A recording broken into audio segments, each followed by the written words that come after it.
Des corps sans vie, emportés par la vague du tsunami.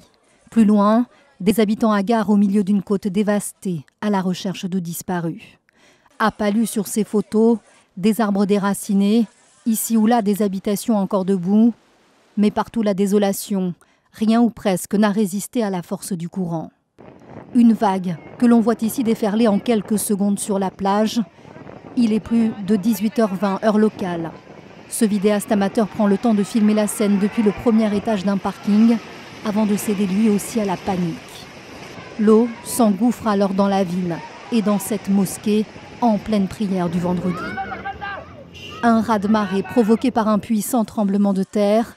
Un peu plus tôt, de magnitude 7,5, son épicentre se situe à 75 km au nord de Palu, sur l'île des Célèbes. Impossible, disent les autorités, de déterminer l'ampleur du bilan humain.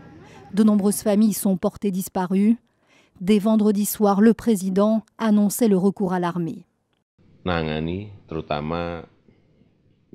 J'ai appelé le chef de l'armée pour gérer cette situation d'urgence et participer aux opérations de recherche, de secours et d'évacuation.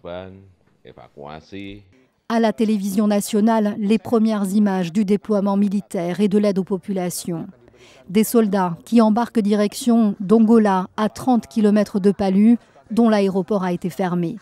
Deux villes aujourd'hui coupées du monde.